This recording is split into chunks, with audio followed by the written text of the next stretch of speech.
Тригонометрия формулалары тақырыбындағы 478 және 479 есептердің шығару жолдары. 478 есепте негізі өрнекті ықшамдаңдар деп берілген, бізде 6 есеп берілген. 6 есептің шығару жолымен келесі бетте қарастырамыз. 78 есеп берілгенде котангенс бета минус косинус бета минус 1 бөлінген синус бета. Бұл жақта өрнекті ықшамдау үшін котангенс беттаны ашып жазамыз. Ол деп отқанымыз косинус беттаның синус беттаға қатынасы. Минус келесі бөлшек жазамыз. Косинус бетта минус 1 бөлінген синус бетта. Бұл жағдайда бөлшектің бөлімдері бірдей болды. Олай болса алымын бір бөлшектің үстіне жазамыз. Ортақ бөлім синус беттаны өзін жазып қоямыз. Алымда косинус бетта минус косинус бетта, мына алдындағы бөлшектің алдындағы минус бет, мына бірдің алдында минус плюске айналады. Сонда косинус бетта минус 1. Осы жағдайда косинус бетта мен минус косинус бетта 0 береді. Сонда бізде қалады 1 бөлінген синус бетта қалады екен. Екінші есепте берілгені 1 бөлінген синус альфа минус 1 бөлімінде минус екінші бөлшектің алымында 1 бөлімде синус альфа плюс 1. Бұл берілген өрнекті ықшамдау үшін ортақ бөлімге келтіруді орындаймыз. Бөлшектің бөлімде синус альфа минус 1 мен синус альфа плюс 1-дің көбейтіндісі болады, және толықтауыш көбейткіш ретінде бірінші бөлшекке толықтауыш көбейткіш ретінде екінші бөлшектің бөлімі және екінші бөлшектің алымына бірінші бөлшектің бөлімі береміз. Сонда жазамыз синус альфа плюс 1 минус синус альфа минус 1 алдындағы минус 1 плюс 1 болады. Тең. Бұл жағдайда бөлшектің бөлімінде екі шақшаның көбейтіндісі бізде қысқаша көбейту формуласына келеді. Сонда синус квадрат альфа минус 1 бөлімінде синус альфа мен минус синус альфа 0 береді да, 1-ге 1 қоссам 2 шығады. Бөлшектің бөлімін тағы да түрлендіреміз. Синус альфа минус 1 деп отқанымыз косинус квадрат альфа береді, алымында 2 қалады. Үшінші есепте берілгені бөлшектің алымы 1 минус косинус котангенс гамма бөлімінде тангенс гамма минус 1. Гамма минус 1. Осыны түрлендіреміз. Бұл жағдайда біз бірде сол қалпында жазып қойып, котангенс гамманы жазамыз. Косинус гамманың синус гаммаға қатынас деп. Бөлімде тангенсте де синус гамманың косинус гаммаға қатынасы минус 1. Бөлшектің алымында ортақ бөлімге келтіруді орындаймыз. Сонда бөлімі синус гамма 1-ді жазатын болсам, синус гамма минус косинус гамма. Бөлімде де бөлшек болады. Бөлімі косинус гамма болады. Алында синус гамма минус косинус гамма. Мына бізде үлкен бөлшек. Тең үлкен бөлшекке. Алымын жазып аламыз. Алымын бөлшек бөлік синус гамма минус косинус гамма бөлімде синус гамма.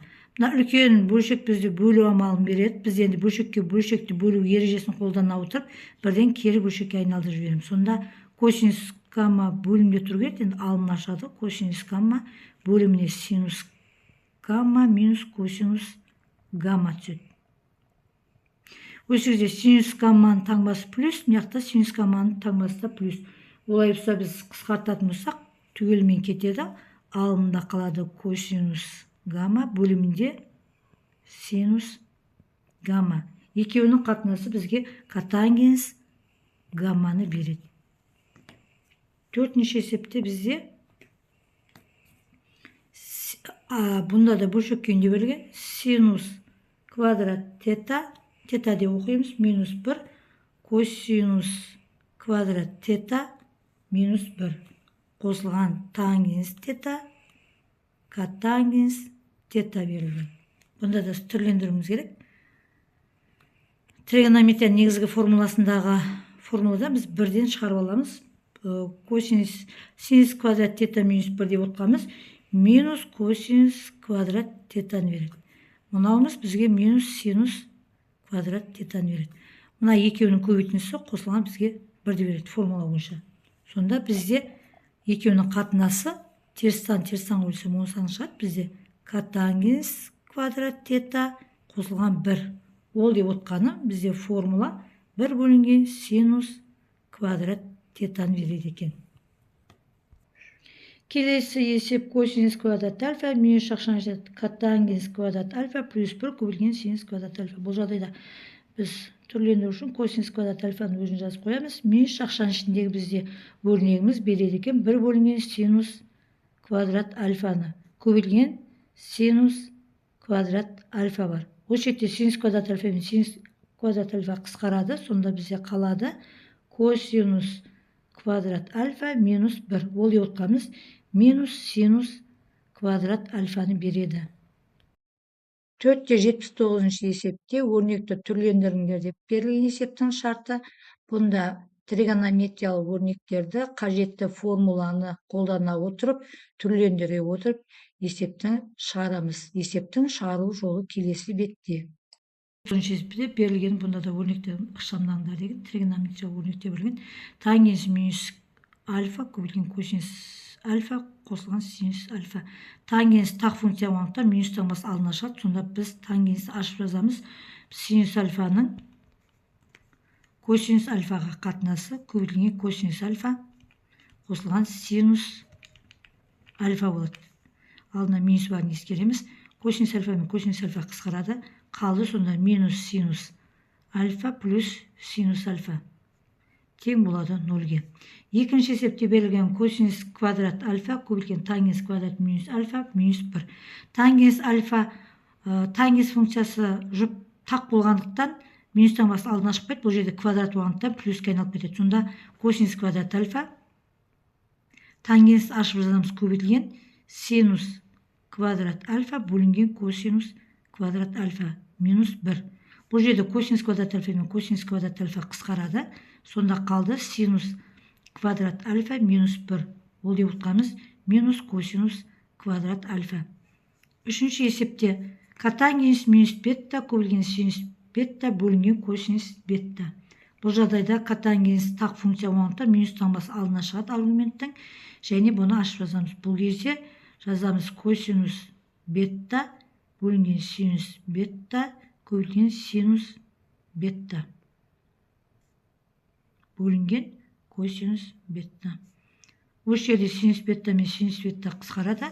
Қалды минус косинус бетта бөлімінде косинус бетта тең болады минус 1-ге. Төртінші есепте тангенс 1 минус тангенс минус x бөлімінде синус x қосу косинус x. Бұл жерде тангенс функциясы тақ болғандықтан алдына минустан бас шығады. Сонда 1 плюс тангенсті ашып жазатын болсақ синус x-тің косинус x-қа қатынасы бөлімінде синус x қосылған косинус x болады. Косинус функциясы жұп болғандықтан минустан бас алдына шықпайды. Енді алымын ортақ бөлімге келтіруді орындаймыз. Бұл жерде косинус x қосылған синус x береді. Бөлімінде синус x қосылған косинус x тең алымын бөлшек жазып аламыз. Бөлік косинус x плюс синус x бөлімінде косинус x. Көбейтілген қып бірден жазамын. Мынау синус x қосылған косинус x бөлімде түседі. Алымда 1 қалады.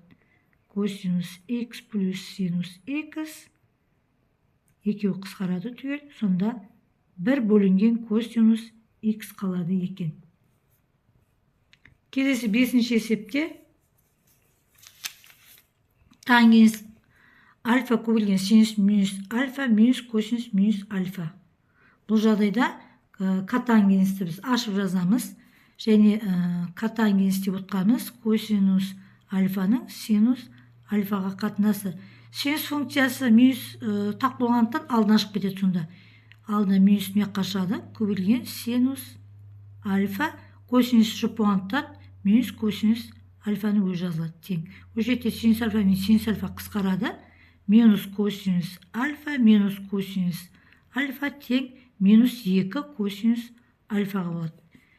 Алтыншы есепті тангенс минус у, котангенс у көбейткен синус квадрат у.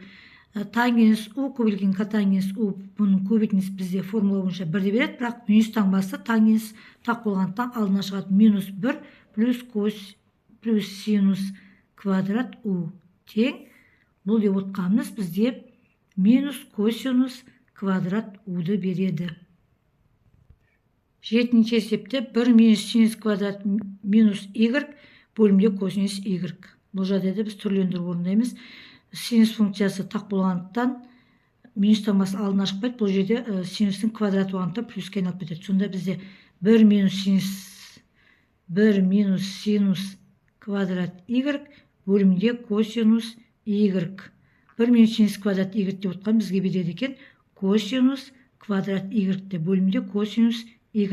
Қысқаратта косинус y-тің өзі қалады. Келесі 8-ші есепте тангенс минус x қосылған 1 бөлімде 1 минус котангенс x.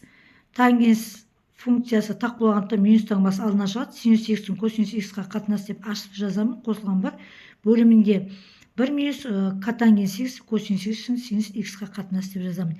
Енді бөлшектің алымында бөлшек болады. Бөлімі косинус x, алымында минус синус x плюс косинус x болады. Бөлшектің бөлімінде де бөлшек болады. Оның бөлімі синус x, алымында синус x минус косинус x. Бізде мынау үлкен бөлшегіміз. Енді алымын жеке бөлшек қылып жазамын. Косинус x, косинус біріншіден косинус x минус синус x. Синус минус туғандықтан екінші жазым көбейтілген. Енді мына үлкен бөлшек бөлу болып тұр. Біз кері бөлшекке көбейтеміз. Бөлеміз, бөлгеннен кейін көбейтеміз. Бірден сонда синус x-ті алымына шығарамыз. Синус x бөлімінде синус x минус косинус x болады. Бұл жағдайда қысқартамыз, бірақ таңбалары әртүрлі орындарын алмасып, минус таңбасын жақшаның сыртына шығаруға болады. Сонда біз минус таңбасын жақшаның сыртына шығарып жіберсек, минус синус x бөлінген косинус x. Ол деп отқанымыз минус тангенс x береді.